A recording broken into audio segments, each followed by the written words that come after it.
Welcome back to the KTC Garage. This is the channel where we do all types of DIY projects. What we're going to do today is we're going to assemble and review my new BOSCH benchtop router table. Now, I've been wanting a router table for quite some time.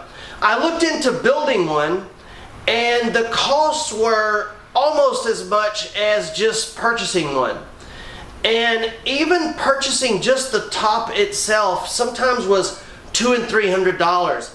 So I found this BOSCH benchtop router table for fairly inexpensive. It came pretty well reviewed. So let's see if those reviews stand up to the truth. Let's go over to the table and get started.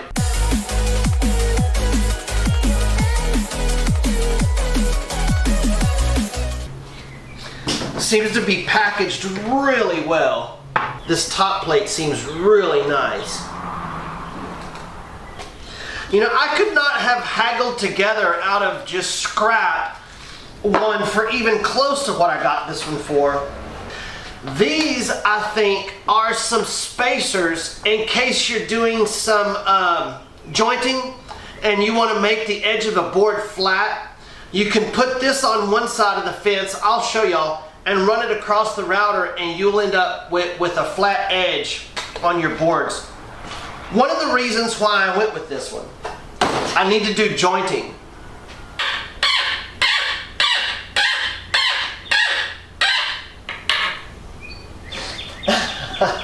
Hopefully it won't make that sound the whole time.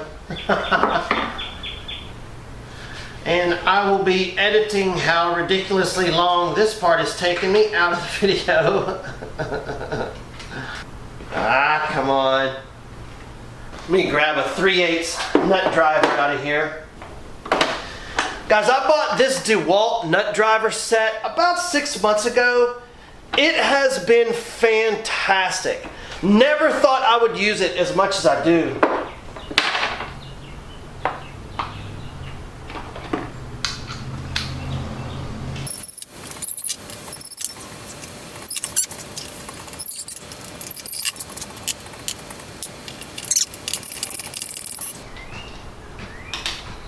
Okay, so it's time to put the doors on.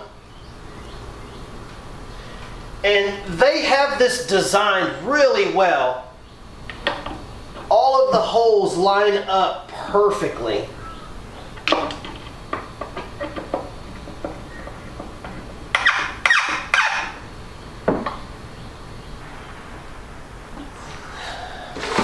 Alright, let's try that out. Okay, so I finally figured out how this works. I'm going to be using, I was trying to fit it into these smaller screws. It actually screws into these larger screws here, and I found the screws that it wants me to use in a different package that I had set off to the side. So I'm actually going to align the router right there, and it's perfectly centered and it's working out. It took me a while to figure this out. I had pretty much decided that it wasn't going to fit on here, but it is, and it actually fits great, and I'm so excited.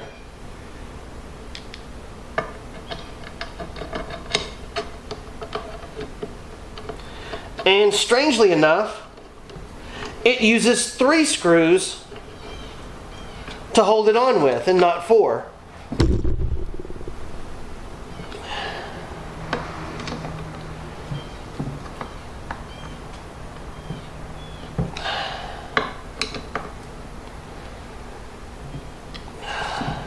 There we go.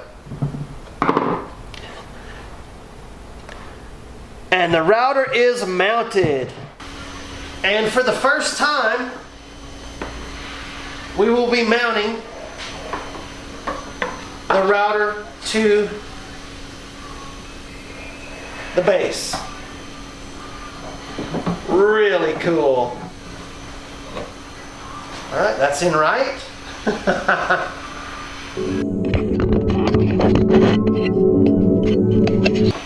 And there's actually a metal collar that these screws are seated into. It's not just seated into this particle board. Alright, now the next step is we need to make sure that the base is level with the surface of the table. So we're just simply turning the leveling screws to get everything flush.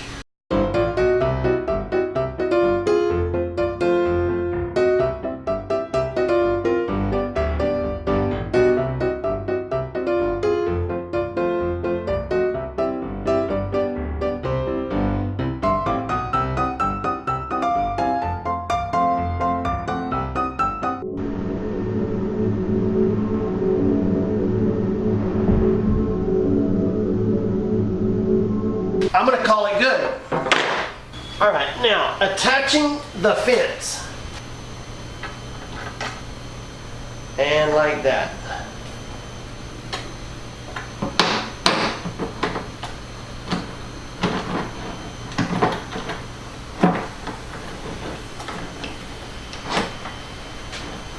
There we go. Now underneath the tabletop here, there's no metal surface that these bolts that are tightening this fence are into. They're just riding on this Formica top or whatever this is. You don't really want to be cranking into this or it won't last very long. And then we can loosen these up to slide these. Nice thick cord on this thing. And that will go out the back there. Make sure all of this is out of the way. And that's how I'll adjust my depth.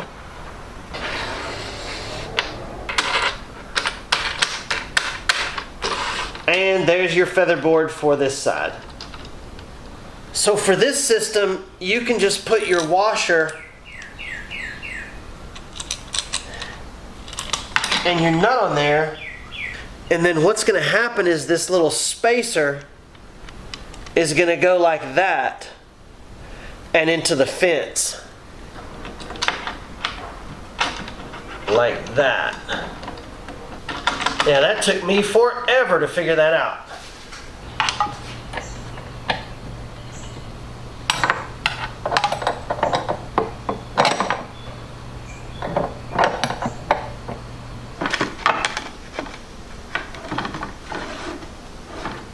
Oh, that's how it goes.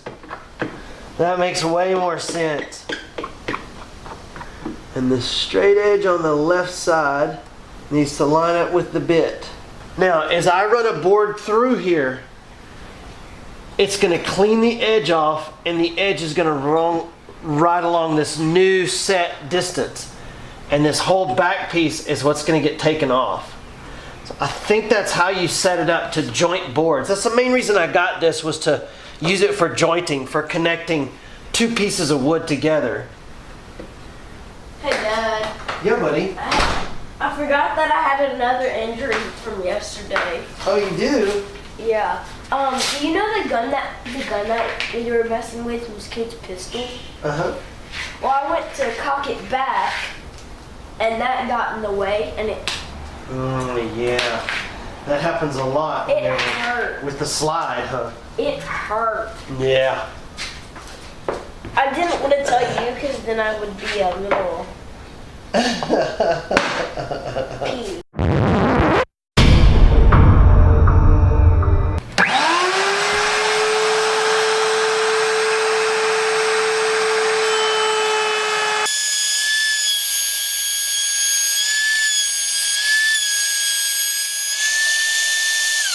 That worked pretty darn good. So the way that this edge jointing works, this fence sticks out slightly more than this one. So as the board runs across, you want to shift your pressure onto this flat edge as quickly as you can and guide the board along this new edge that you've created from your routing bit. So the trailing edge gets cut off, and as soon as you can start guiding your piece along this new edge, you will get an even cut based on this left fence. And that works pretty darn good. All right, let's step it up. I've got this piece of pallet wood here that is obviously messed up on this edge here. So let's see what we can do.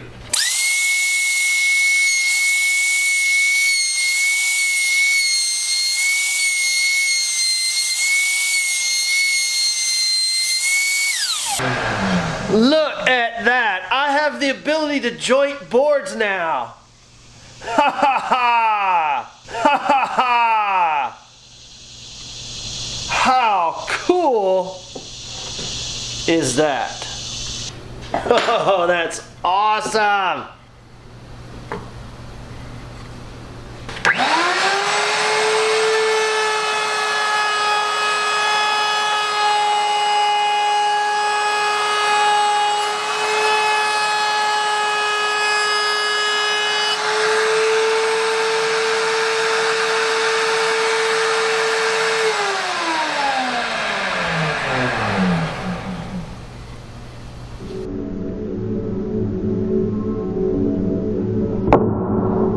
Well, there you have it, guys. What a fantastic piece of equipment for $179. The materials to build this would have been more than that. And with this, I get it perfectly straight. I have all the accessories. I consider this a 2 thumbs up investment. I'm going to use this for so many different things. I can make box joints. I can joint wood. I can do so many things with this. I can do roundovers. Whatever I want. Now that I have a router table, this opens up so many options for my woodworking here in the KTC garage. I will link this down in the description below. I strongly recommend if you do any kind of woodwork and you're looking for a router table, I researched these and I finally settled on this. It's a simple little solution. You get it done in about an hour and you're routing. Thank you guys so much for joining me. Don't forget to hit the subscribe button and hit that bell so that you get all my future videos. And give me a thumbs up because you know it means a lot. We'll see you in the next video.